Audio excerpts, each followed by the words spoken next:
नमस्कार। हमने जो है एस्टेट और रीट के लिए जो है एक साइकोलॉजी की सीरीज शुरू की हुई थी। उसमें हमने किया था पियाजे को। आज हम करेंगे लॉरेंस कोहलबर्ग को।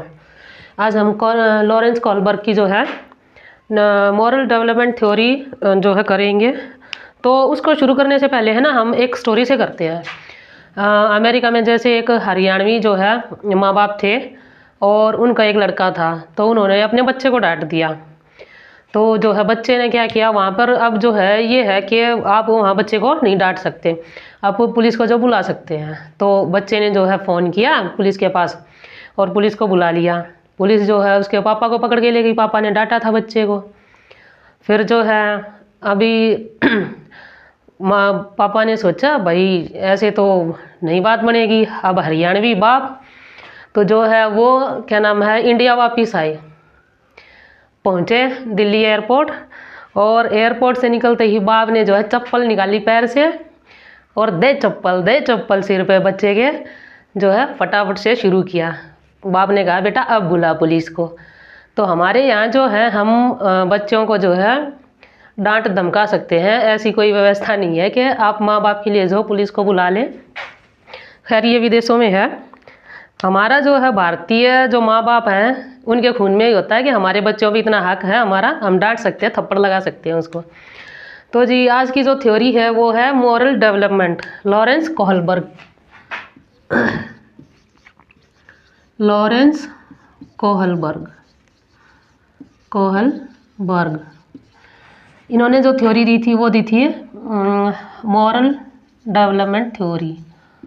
Moral development theory. ये अमेरिकन साइकोलॉजिस्ट थे, अमेरिकन साइकोलॉजिस्ट अमेरिकन साइकोलॉजिस्ट थे। इन्होंने जो है बच्चे के विकास के लिए एक थ्योरी दी थी जिसको हम बोलेंगे मॉरल डेवलपमेंट थ्योरी। इसकी जो इनकी थ्योरी है उसमें जो है 4 इम्पोर्टेंट टर्म्स हैं। 4 इम्पोर्टेंट टर्म्स हैं। पहली है मॉरल रियलिज्म। मॉरल रियलिज्म क्या है जी? ये एक तरह से रूल है, इसको जो है आप तोड़ नहीं सकते। मॉरल रियलिज्म यथार्थवाद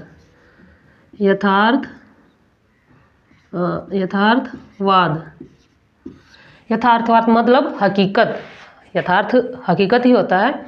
इसमें जो है अगर आप रूल को तोड़ते हैं तो इसमें सज़ा पक्की है। जैसे रेड लाइट क्रॉस करते हैं तो अगर आपने रूल को तोड़ा है तो आपका चालान हो जाएगा, ठीक है। सेकंड है मॉरल कोऑपरेशन।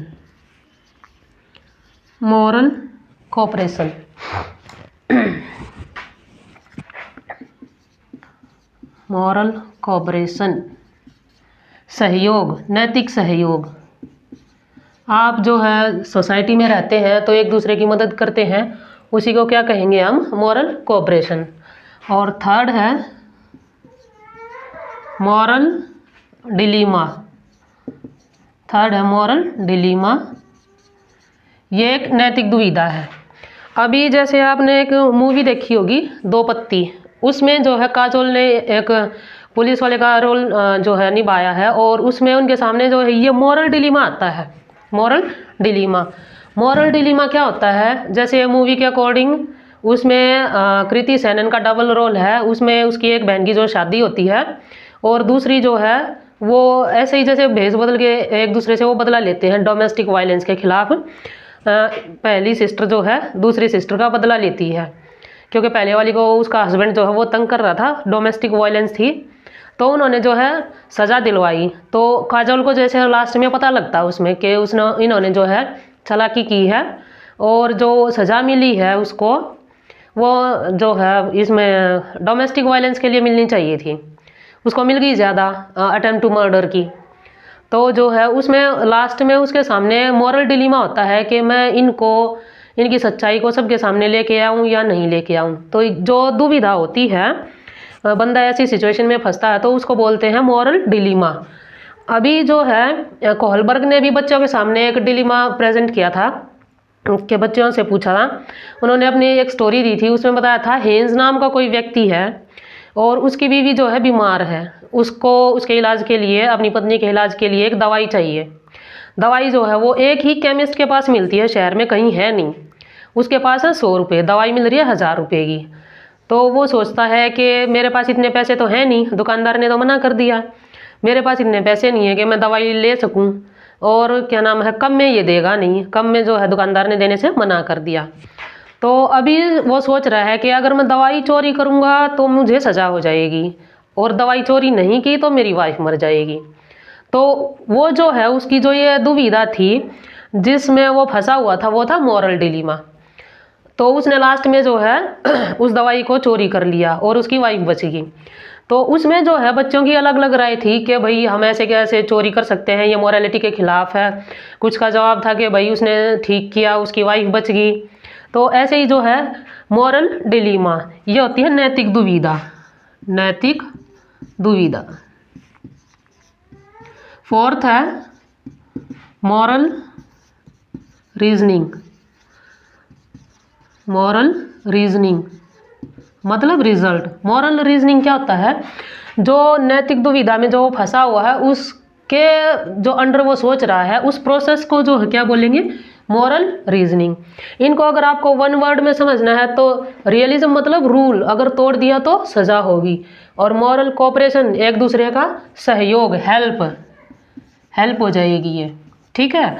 और मॉरल डिलीमा जो है कंफ्यूज होता है, इंसान फंसता है, तो ये क्या हो जाएगा, कन्फ्यूज़न। और मॉरल रीजनिंग जो है ये क्या होगा, रिजल्ट, कि भाई मैंने ये काम वो जो है एक स्टेज पे पहुंच ही जाता है कि मुझे ये करना ही करना है, चाहे सजा हो कुछ हो। तो ये जो है ये क्या होता है, रिजल्ट होता है, ठीक है। तो जी ये 4 टर्म्स थी, moral realism, moral cooperation, moral dilemma और मॉरल रीजनिंग। अब करेंगे हम थ्योरी। मॉरल डेवलपमेंट थ्योरी है कोहलबर्ग की, तो इन्होंने जो है 3 लेवल दिए हैं और उन 3 लेवल में 6 स्टेजेस हैं। हम उनको जो है एक एक करके पढ़ेंगे। 3 लेवल हैं, 3 लेवल जी कौन कौन से हैं। पहले हम ले लेंगे कन्वेंशनल,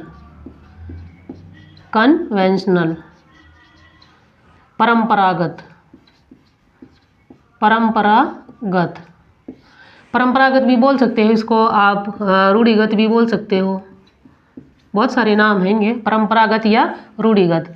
तो जो चीज़ इससे पहले किसी चीज़ से पहले आती है वो क्या होती है, प्री कन्वेंशनल। जैसे हम अपना सिम रिचार्ज करवाते हैं, 2 सिम होती हैं, पोस्ट पेड और प्रीपेड। तो ये जो प्रीपेड है प्री कन्वेंशनल, बीच वाली स्टेज कन्वेंशनल हो गई और ये हो गया पोस्ट कन्वेंशनल,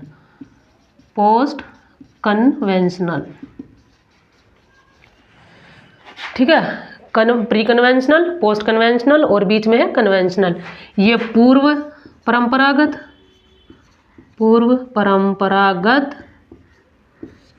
ये है पश्च परंपरागत, ठीक है, पश्च परंपरागत। ऐसे ही पूर्व रूढ़िगत या पश्च रूढ़िगत, हिंदी में इनको ऐसे बोल सकते हैं, ठीक है। तो इसमें जो है कन्वेंशनल उन्होंने 3 लेवल दी और 6 स्टेजेस दी। पहली जो लेवल है, पहला परी कन्वेंशनल, दूसरा कन्वेंशनल और तीसरा पोस्ट कन्वेंशनल। इंग्लिश में याद रखेंगे ज़्यादा आसान रहेगा। अब जो है हम एक एक करके पढ़ेंगे तीनों लेवल को। पहले है प्री कन्वेंशनल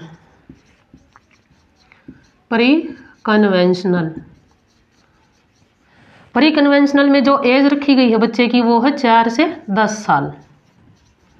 इसमें बच्चा जो है 4 से 10 साल का होता है और इसकी जो 2 स्टेजेस हैं, पहली है ओबे एंड पनिशमेंट।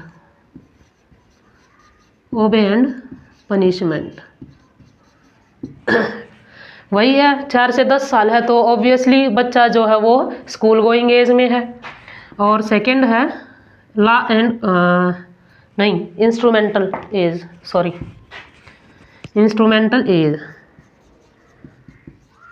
इंस्ट्रूमेंटल या इंडिविजुअल भी बोल सकते हैं, इंडिविजुअल एज। ओबे एंड पनिशमेंट जो एज है, इसमें बच्चा कैसा होगा? ओबे एंड पनिशमेंट। अभी जो है बच्चा छोटा है, 4 साल से शुरू हो रही है, तो उसमें जो है बच्चों को हम मोरालिटी कैसे सिखाएंगे? भाई बच्चे को तो पता नहीं कुछ कैसे सीखना है, और ना उसको सही का पता है ना उसको गलत का पता है, तो उसको पता कैसे लगेगा कि मोरालिटी या इमोरालिटी होती क्या है? ओबे एंड पनिशमेंट में क्या होगा कि बच्चे को जो है मार या डांट का डर होगा। उसको पता है भाई मम्मी ने ऐसा बोला है, पापा ने ऐसा बोला है, तो ऐसा करना ही है। ओबे या तो आज्ञा मानेगा या फिर पनिशमेंट से होगा, ठीक है, आज्ञा या सजा। क्या है, जैसे गेस्ट आते हैं घर पे और मम्मी पापा ने बोला है कि भाई गेस्ट को आते ही उनको नमस्ते बोलनी है, पैर छूने हैं, उनके सामने शोर नहीं करना है, आपको जो है कुछ खाने के लिए नहीं मांगना है। तो उनको पता है अगर मानेंगे तो ही ठीक है, बचे रहेंगे, नहीं मानेंगे तो डांट पड़ेगी, सज़ा मिलेगी। तो इसको बोलते हैं जी ओबे एंड पनिशमेंट एज। बच्चे को या तो आज्ञा से मानेगा या सज़ा से मानेगा। उसको पता है कि अगर तुमने बदतमीज़गी करी, गेस्ट आए बदतमीज़गी करी, शोर किया, नमस्ते नहीं की, तो मम्मी पापा डांटेंगे। तो उनको पता है भैया तो आज्ञा से मानेगा वो या सज़ा से मानेगा। सेकंड है इंस्ट्रूमेंटल एज, यांत्रिक अभिमुखता। अभिमुखता ये वर्ड है हिंदी में, यांत्रिक अभिमुखता। अभिमुखता बच्चा जो है सेल्फ सेंटर होता है। इसमें सेल्फ सेंटर्ड कैसे? अपना काम बनता भाड़े में जाए जनता। कैसे कि मैं भाई मेरा काम होना चाहिए, बाकी मुझे कुछ नहीं लेना देना। जैसे बच्चे आपस में करते हैं कि तू मेरा ये काम कर दे, मैं तेरा ये काम कर दूंगा। वो किसी ने, 2 बच्चे हैं भाई आपस में लड़ रहे हैं, एक ने एक की पेंसिल तोड़ दी तो दूसरा भी उसकी पेंसिल तोड़ेगा। भाई मैं भी, तूने मेरी पेंसिल तोड़ी तो मैं भी तेरी पेंसिल तोड़ूंगा, तूने मेरा डिब्बा लिया तो मैं भी तेरा डिब्बा खाऊंगा, ठीक है। यह है यांत्रिक अभिमुखता। बच्चे आपस में जो है तू मेरा ये काम करवा दे, मुझे मैथ्स नहीं आता, तुझे साइंस नहीं आती, मैं तेरा साइंस का काम कर दूंगा, तू मेरा मैथ्स का कर दे। यह हो जाएगी यांत्रिक अभिमुखता, इंस्ट्रूमेंटल या इंडिविजुअल एज। सेकंड है कन्वेंशनल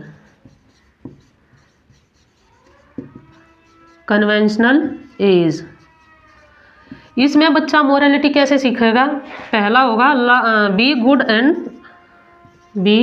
गुड बॉय या गुड गर्ल। अच्छा, इसमें जो है बच्चे की जो फर्स्ट जो स्टेज यह है फर्स्ट लेवल, इसमें बच्चे का मोटिवेशन कैसा होगा? बाह्य मोटिवेशन जो है बच्चे को कैसे मिलेगा? मोटिवेशन मिलेगा बाहर, क्योंकि उसको वो बाहर से सीख रहा है, उसको उस पर प्रेशर है बाहर से, तो मोटिवेशन कैसा हुआ उसका? बाहर का। और बिहेवियर, वो जो है बिहेवियर वो मानता है कि ये बिहेवियर जो है, ये चीज़ें मेरे पे थोपी जा रही है, मुझको ज़बरदस्ती मनाया जा रहा है, मेरा शोर करने का मन है तो मैं करूँगा। तो वो ये मानता कि ये चीज़ें मुझ पे है ना जो थोपी जा रही हैं, तो उसका बिहेवियर भी कैसा है? आउटर, क्योंकि वो प्रेशर में मान रहा है, उसको पता है सज़ा मिलेगी, नहीं माना तो सज़ा मिलेगी। तो मोटिवेशन भी उसको अंदर से मिल रहा, पुश हो रहा है वो। और बिहेवियर भी जो है उसका बाह्य ही होगा, आउटर होगा, ठीक है। Be good boy and good girl, इसमें एज होगी 10 से 13 साल।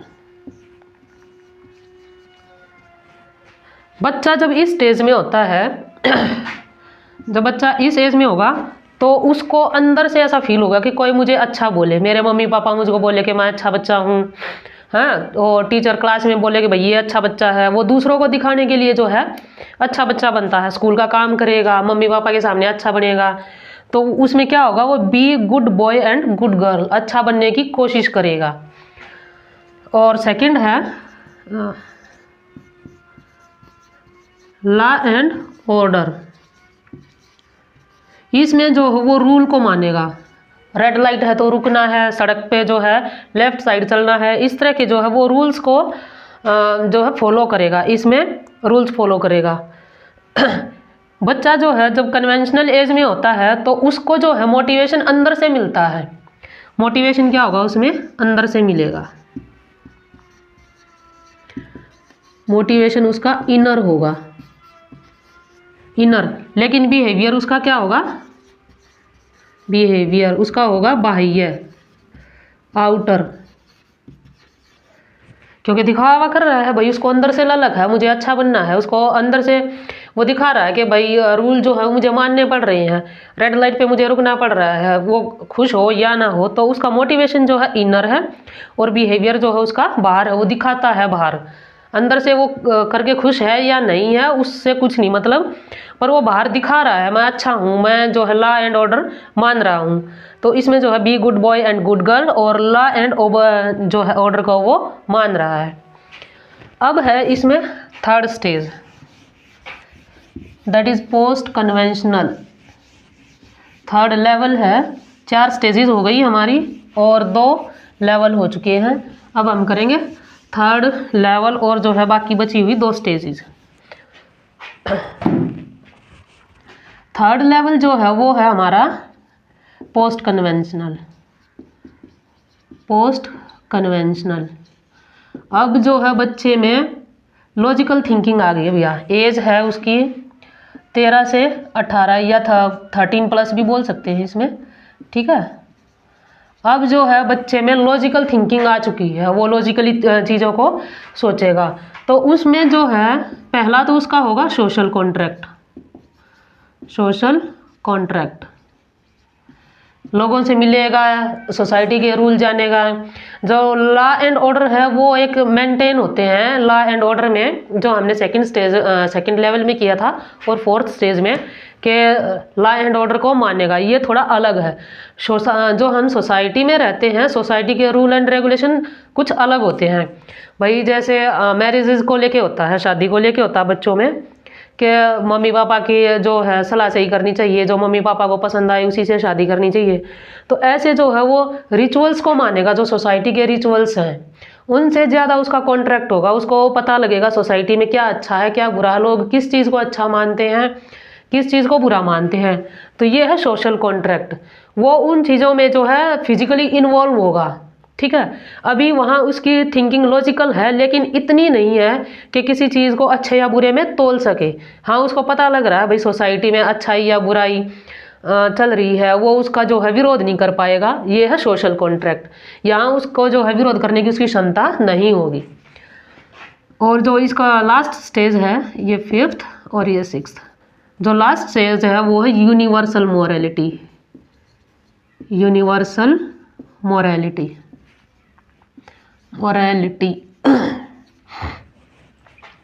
इसमें क्या होगा कि बच्चा जो है लॉजिकली सोचना शुरू कर देता है। अभी बच्चा जो है उसको पता लगा, जो सोशल कॉन्ट्रैक्ट में उसको सोसाइटी के जो रिचुअल्स पता लगे, भाई शादी ऐसे होती है, इस तरह से होती है, भाई माँ बाप की मर्जी से होती है। लेकिन यहाँ पे जो है वो लॉजिकली सोचेगा, क्यों भाई मुझे जो चीज़ पसंद आई क्या मैं वो नहीं कर सकता, उसमें क्या बुराई है, भाई मुझे अपना पार्टनर कोई और पसंद आया है तो उसमें क्या बुराई है। ऐसे जो है चीज़ों को वो लॉजिकली तोल माप करेगा, अच्छे और बुरे में अपना योगदान देगा, वो अपने आप से सीखेगा। वो अपने ही एक लॉजिक लेवल पे जो है उस पर बातों पे रिचुअल्स पे तर्क करेगा, तर्क वितर्क जो है वो शुरू हो जाएगा। तो इसमें जो है लॉरेंस कोहलबर्ग का जो ये मॉरल डेवलपमेंट थ्योरी थी, इसमें इसका जो है इसकी एक स्टूडेंट थी गिलगिन करके कोई स्टूडेंट थी, गिलगिन या कुछ अलग भी बोल देते हैं इसको। तो उन्होंने जो है इसका विरोध किया था भाई। इसमें जो है उन्होंने इसको आलोचना की थी, उसने कोहलबर्ग की थ्योरी की आलोचना की थी कि भाई उन्होंने क्या बोला, जो ये लेडी थी फीमेल थी, तो इन्होंने बोला था कि इसमें जो है आपने फीमेल सोसाइटी को दूर रखा है, फीमेल सोसाइटी को जो है वो अवॉइड किया है। ये जो सारे तर्क दिए हैं, जो सारी मॉरलिटी आपने बताई है, ये जो है मेल डोमिनेटेड सोसाइटी के लिए है।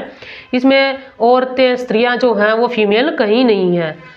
तो उन्होंने बोला कि जो फीमेल होती हैं वो केयरफुल होती हैं, उनको जो है देखभाल या केयर एंड लव के तौर पर देखा जाता है। और जो मेल होते हैं, मेल जो डोमिनेटेड सोसाइटी होती है वहाँ जो है वो न्यायवादी होती है, ठीक है। तो जो है इसमें जो फीमेल को दूर रखा गया। तो उन्होंने भी 3 स्टेजेस ही दी थी, यही प्री कन्वेंशनल,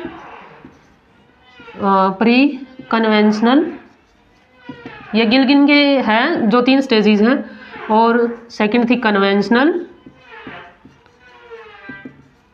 कन्वेंशनल और थर्ड है पोस्ट कन्वेंशनल। पोस्ट कन्वेंशनल इसमें क्या था, फीमेल के जो नज़रिए से थी उसमें था कि भाई लड़की जो है सेल्फ लव होता है, उसमें लड़की में self love, I love my self, वो अपनी चीज़ों से प्यार करती है, खुद से प्यार करती है। तो फर्स्ट जो स्टेज होती है फर्स्ट स्टेज में बताया था कि इसमें जो है फीमेल सोसाइटी में सेल्फ लव पहले जो इस स्टेज में होती है लड़कियां, सेल्फ लव होता है, उनको अपने आप से प्यार होता है, अपने आप को जो है बड़ा अच्छा समझती हैं, ठीक है। और सेकंड में जो था वो पार्टनर के लिए लव होता है, पार्टनर के लिए केयर होती है, लव होगा, और रिस्पॉन्सिबिलिटी यहाँ थोड़ी कम होती है, लेकिन जो है वो मेल डोमिनेटेड हो जाती है। यहाँ पे आके क्या नाम है, मैं अपने हस्बैंड से प्यार करती हूँ, अपने बच्चों से प्यार करती हूँ, अपने परिवार से प्यार करती हूँ। तो सेकंड स्टेज में जो है फीमेल में ये हो जाता है। थर्ड पोस्ट कन्वेंशनल, फिर उसको जो है अपने वैल्यूज़ और जो उसकी खुद की आकांक्षाएं होती हैं तो वो यहाँ पर ज़्यादा इंपॉर्टेंट हो जाती है थर्ड लेवल में। उसके वैल्यूज़, उसके मॉरल जो है कि मुझे अपने लिए कुछ करना चाहिए, ठीक है। परिवार हो गया, बच्चे हो गए, अब मुझे जो है खुद के लिए कुछ करना चाहिए, खुद मुझे भी कुछ बनना चाहिए, मेरी अलग पहचान होनी चाहिए। तो ये थी गिल्गिन के द्वारा 3 स्टेज और लॉरेंस कोहलबर्ग की थ्योरी। तो गिल्गिन के स्टेज जो प्री कन्वेंशनल में जो है सेल्फ लव, लड़की खुद से प्यार करेगी। सेकंड है कन्वेंशनल, पार्टनर से प्यार करेगी, परिवार से प्यार करेगी, बच्चों की देखभाल करेगी, उसमें लव अफेक्शन जो है और देखभाल जो है आ जाती है। थर्ड में उसके वैल्यूज़ और जो मोरल्स होते हैं, मोरल्स वो हाई हो जाते हैं, ठीक है। वो खुद कुछ बनना चाहती है कि भाई मेरी अलग पहचान हो, मुझे भी कोई जाने, ठीक है जी। तो ये थी मॉरल डेवलपमेंट थ्योरी ओवरऑल। तो जी आज के लिए इतना ही, धन्यवाद।